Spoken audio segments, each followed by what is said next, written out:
I want to run my HHO output generator on 12 volts. My original HHO generator was just this type of material, inner and outer, with a sock, which had a problem with the sock disintegrated. So I changed it to separate the inner and outer with this fiberglass flywire, which works okay, but I can't get the voltage into it. It gets out reasonable energy, but I can only run it at 5 volts. Then I got a 13 plate centre and 2 outer 13 plate stainless steel system, which works okay, but the output isn't even as good as the other one. I can run it on 12 volts, so that's the main thing. This one here is a hybrid one. So what it'll be having, it'll have 6 plates. It will have the 3 layers of fiberglass mesh on either side, separating this, and then also to separate it, we've got that bit of gutter guard and the stainless steel. Inside the stainless steel we'll have a plate running through like that.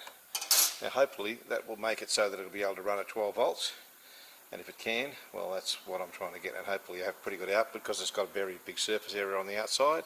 Whether that makes a difference to the inner plates, I don't know, but I'm thinking this should be able to run 12 volts, and because there's 6 plates, that's 7 cells, 7 into 12 is less than 2, which is good, with less than 2 volts per cell, if that's how it works. We'll soon find out. Put this together and see what it looks like. Okay, this is it assembled. We've basically only just placed the stainless steel strap underneath there and held down with the bolts. I actually melted the bottom there just to make sure nothing's hanging out the bottom. I'm going to leave this in here. I might cut those bits there off, which has got a bit of hot glue on it. But yeah, so basically from here all we have to do is bend these out and drill some holes, and that will go into there, and then we'll give it a try. This is with it assembled. The plate just goes on there and it's just pushed up against the scouring pads, and the other plates are in between, all the solid plates. I did cut the edges off so it'll make it easier to fit into the container. I'll put the bottom on now. I already have some prepared caustic soda made up, so I'll just put a bit in, then we'll try and get a mix to run this on 12 volts. We've got 12 volts going in there, drawing no amps, which it shouldn't draw any amps because there should be no circuit there. So what we're going to try and do now is get some liquid in there without spilling it everywhere, and see if we can get some sort of a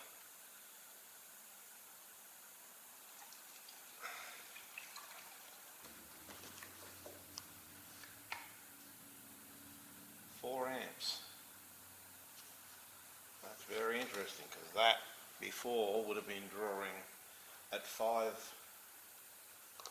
volts. It was drawing 10 amps. That looks pretty good actually. Look at that. Look, both sides. That seems to be working. And it's working between the plates too, look. Hey, that's a hybrid bloody HHO one if I've ever seen one. And 5 amps, let's see.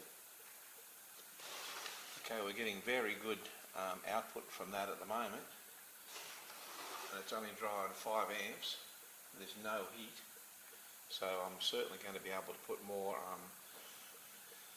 caustic into that and increase that.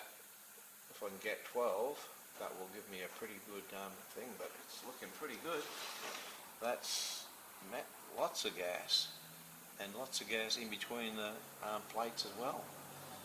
Yes, and it's probably leaking a lot as well because I've got a crack in the bowl, but it's not super tight. I've just roughly turned it up, but it's drawing 5.4 amps.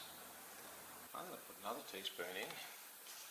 See if I can get it. See if I can get it to 10 amps, 10 or 11 amps. Because that's very impressive. It's nearly 9 amps. And I can hear it popping away there, and it's not even probably sealed properly. I'll be able to see. Let's see. It's even got a swirl in there. Look at it swirling. It's great. There's that much stuff. Still only drawing 11.68 volts, 8.2 amps. 8.82 amps, sorry. let it run for that for a little while and see if the amps change. Then turn it off and on and see what happens. We have 10 amps. I'm just going to hook this onto the top and see what I get here. So I'm just going to go push it on and start. Okay, start.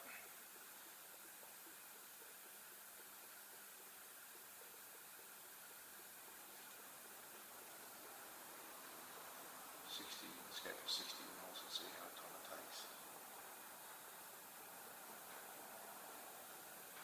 50. It's about 20 seconds for 60 mils, so it's definitely putting out a lot more gas, and you can see that it's putting out a lot of gas. Basically, I've hooked the two generators up in parallel. This one's drawing about 13 or 14 amps, this one's drawing 10. So I don't know if the power supply is going to handle it. Hopefully things don't go pop, we'll soon find out. 18 amps between the two of them. It's a quarter of a litre. That's still nowhere near what other people are getting, but I don't know.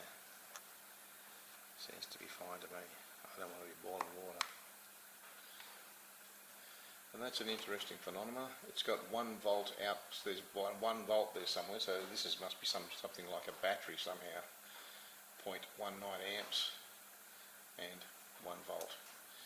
It's dropping back now. I'm just going to generate some gas, see how quickly it generates some gas. Then we're just going to run this straight tube motor. I still haven't worked out a way to get more gas in there, but at least we'll now see if we can get the gas more quickly. Let's just try that amount of gas anyway. Because I'm not sure I've actually changed all this to microseconds instead of milliseconds. See if we've got it right or wrong.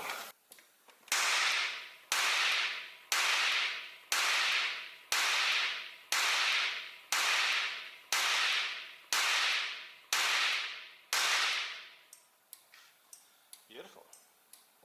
I've reduced the amount of gas that's in there, but I just want to see if it's about the same amount of explosion.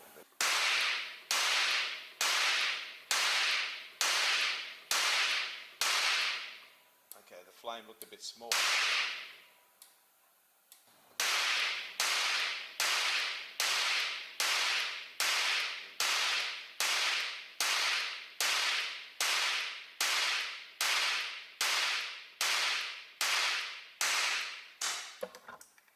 Having trouble with spark again. I just checked the temperature. We've got 44 degrees on that one and 35 on the other, so they weren't that hot. It just feels hotter than skin temperature, that's for sure.